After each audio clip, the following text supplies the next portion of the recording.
Bitcoin has had a crazy couple of days. We opened the market on Tuesday morning to experience a 7% drop for the day, falling below a major level of support and invalidating two bullish trading patterns. And all of this happened after we had a really bullish monthly candle close above $69,000. So why did this happen and where are we going to go next? Let's dive into all of that in today's video. Welcome back to the channel, guys. If you're new here, hi, my name is Jess, and as the channel name suggests, it's all about crypto, trading, and technical analysis. So if you're all about that or you'd love to learn, hit the like button and subscribe to the channel. Okay guys, so let's start off the video by talking about what on earth has happened.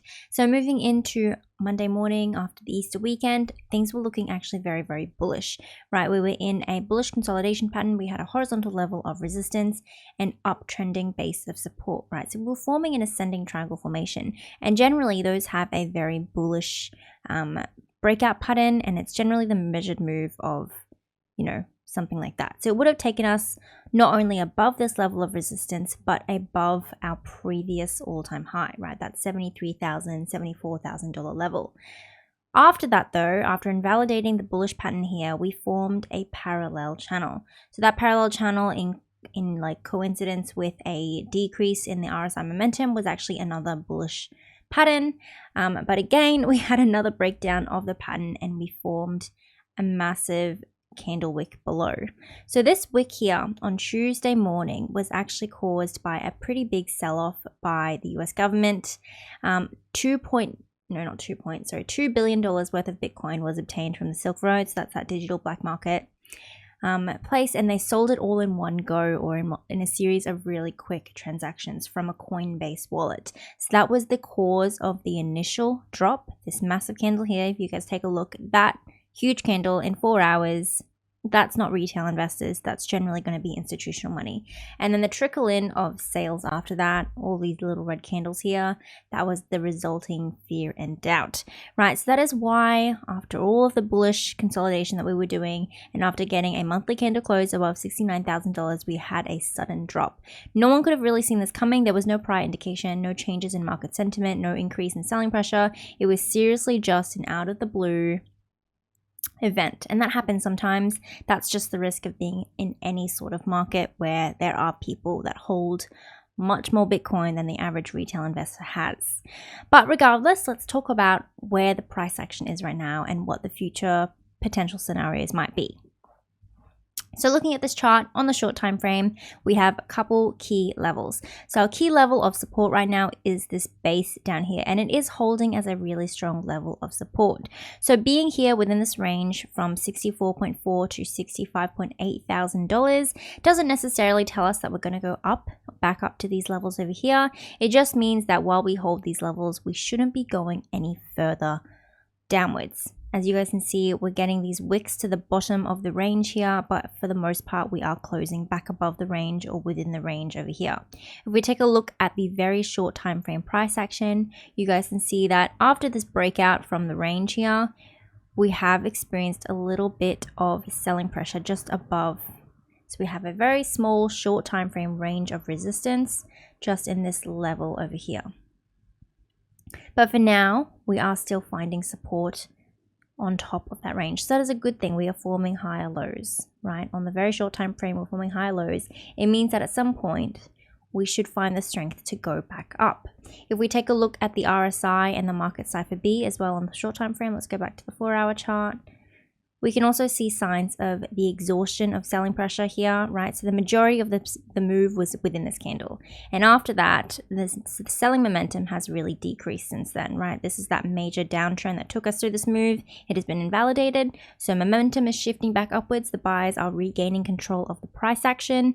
And again, on the market cipher B, we can see those big green dots printing on the large peaks on the bottom of the pattern here, or the indicator here. So generally that means bearish exhaustion. So the bearish momentum has exhausted here, and we should see a little bit of a trend reversal. This is a lagging indicator, so it's never going to show you prior to the move upwards, but it's good that after seeing this little bit of consolidation back upwards, we're seeing that print of bearish exhaustion. It has been enough to exhaust this move over here.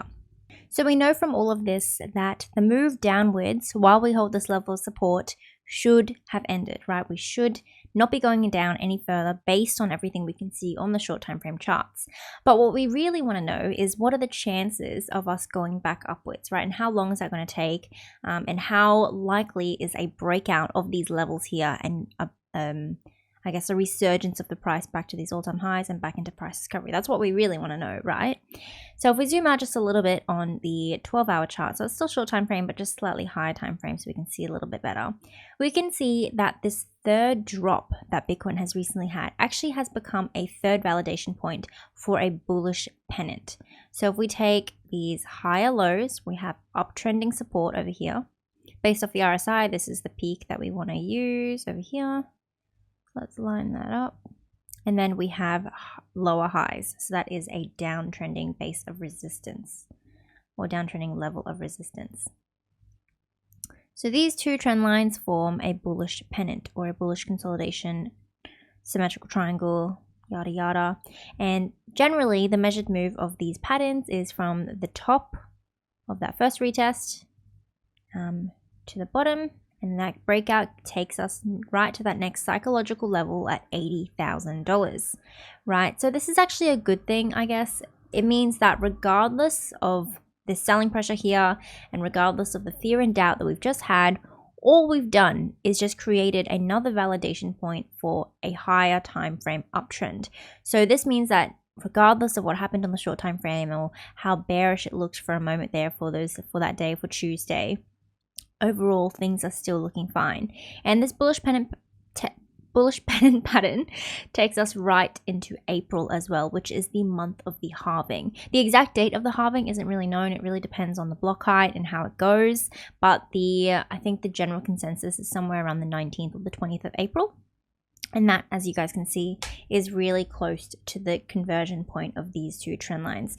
So realistically, this pattern is representing the volatility, a little bit of the indecisiveness of the price action of the buyers and the sellers moving up to that halving event. So looking at this pattern, we can see that as long as we hold this uptrending level of support, and as long as we hold this base here from $64.4 to $65.8 thousand, we should be going up at some point to create this third validation point for the pennant here at around $69,000 or $70,000. Okay, so generally the pennant breakout patterns look something like this. Let me draw it in.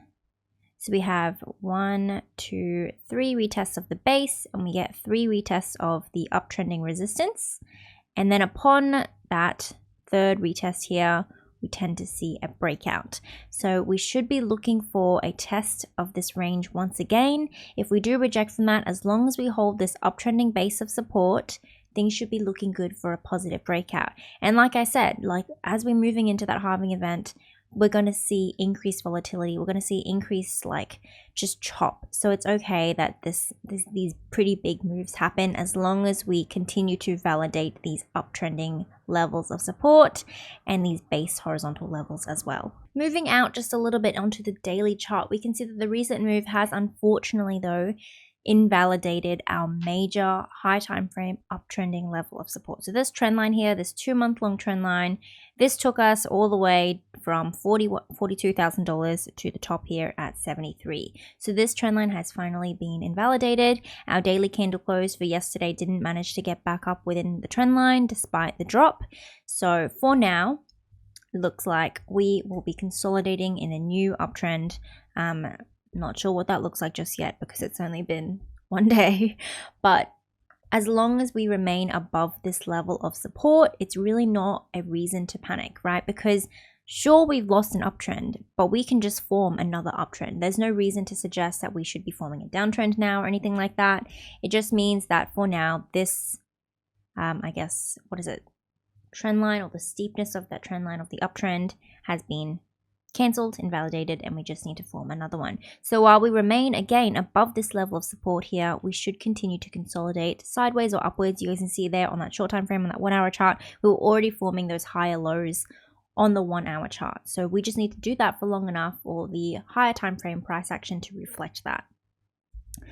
The only point of concern that I have is really on this weekly chart here. So if we zoom out a little bit more onto the weekly, we can see we are at a little bit of a risk of forming a bearish engulfing candle. So the prior opening price of the green candle was at $67,000. And so within the end of the week, I would like to see the price move back up to like above this level at the very least, so we can have a red weekly candle close. That is fine, but as long as it's not a bearish engulfing candle, the candlestick patterns aren't particularly looking that bad. It's only if we close it below $67,000 that would be a point of concern, because that suggests a larger move downwards. If we do that, there is a higher likelihood that we lose the base of support here at $65,000 and we move to that next major level of support. So that is all the way down at $60,000. It was also the bottom of our previous crash over here. So it is a really strong level of support, and there's nothing to suggest just yet that if we go to $60,000, we're going to go all the way down to 52 or 57. But for now, that would still be a pretty devastating move. That's not what we want. It would invalidate this bullish pattern. And we need to see a little bit more time in consolidation before we start to see the potential of any sort of moves up to this level once again. So overall, guys, I know the recent price action has been pretty crazy, and it really came out of the blue. Even I was pretty stressed. I was like, oh my god, Bitcoin's going to send me to an early grave. But overall, it's really looking fine. We're still forming higher highs. The fear and doubt, the panic selling wasn't enough to push us to an exceptionally critical level. Obviously, this wasn't, the best case scenario sort of behavior. Best case scenario would have been those fulfillment of those bullish patterns. It was seriously some unlucky timing for the market to be dumped on. But overall, we have recovered pretty well. We're bouncing from this base of support on the short time frame. We're losing bearish momentum. Things are looking pretty good. Even if we zoom out a little bit and look on the monthly chart, how the price action generally tends to react moving into the halving, it's usually very volatile, and we do get a couple months of red, either the month of the halving, a little bit before the halving, or just after the halving event. Okay, so this rounds cycle has been pretty crazy, purely because we are at the all-time high before the halving event has even happened. Okay, but if we apply what's happened historically, 2012 we had a red month right before the halving. 2016 we had a red month, a red candle the month of the halving and just after the halving. May 2020, we had a red month just after the halving. So I'm not saying that, we're going to see a couple more months of red or anything like that, but it's just showing us that moving into these really big events that are supposed to be bullish, people have crazy expectations, right? So we have a lot of weak buyers in the market right now, people who are, buying Bitcoin in anticipation for the halving, and when they see a drop, they're going to be panic selling a lot quicker than the rest of us or more experienced traders or investors are going to be. Particularly in 2020, 2016 as well, the anticipation for that halving event, as if it doesn't immediately break out as soon as the halving event happens, people sell, they panic sell, and that is a lot of the cause of these red candles here. So moving into events like this, we're going to see a little bit more volatility. We can see here that the opening price for this month was all the way up at $72,000 or something. What was it? Let me see. $71.3 thousand. So it's okay if we get a red month. We've got 27 days of the month left. If it's red, if within this month we fulfill this bullish pennant pattern and we go up to test $70,000 and then we go back down to test this base of uptrending support around $65,000 once again, that might mean that our monthly candle close for the month is down here, and that would be a red month, okay? But as long as it's not below these levels here, or particularly below $65,000, and as long as we don't, invalidate this uptrending level of support, it's still looking fine. So it's okay that we might get a red month. It might not be an extremely bullish month. Unfortunately, that's not what I expected. I did expect a breakout of 69 and then but we don't always get what we want. So that's fine. I don't think it's any reason to panic just yet. From what the charts are telling us, things are still looking quite steady, actually. Alrighty, guys, that is the end of the analysis for today. So it looks like we're going to have a little bit more of a choppier month than I initially expected. It was some seriously bad timing for the US government to dump $2 billion of Bitcoin, but expect a little bit more choppiness as well over the next coming days. We do have unemployment data coming out on Friday, so that might increase the volatility of the market on top of all the current choppiness. We did have also some speeches by the members of the Federal Reserve yesterday, and some of it was bearish, so rate cuts. overall narrative is still the same, but they did say that potentially rate cuts were going to be in the very last quarter of the year, and there was only going to be one of them. So in comparison to expecting 3 or 4 rate cuts earlier in the year, which is like, what the general consensus was so far, that was slightly bearish. And I think that's part of the reason why we haven't exactly bounced from $65,000, even though we have had some relief from the downwards move. But yeah, definitely something to look out for over the next coming days. If you guys enjoyed the video today or you learned something, don't forget to like and subscribe to the channel down below. And if you want to see more of my content, I do have a free Telegram channel where you guys can sign up for daily Bitcoin updates as well as crypto and economic news. If you're interested in my VIP channel, you can check out more details over here. VIP gives you exclusive access to my personal trade setups, including entry points, stop losses, and targets, as well as trade justifications and a risk management and trading journal. If you are a trader and you want 15% of your fees, sign up down below to BitGet and BingX.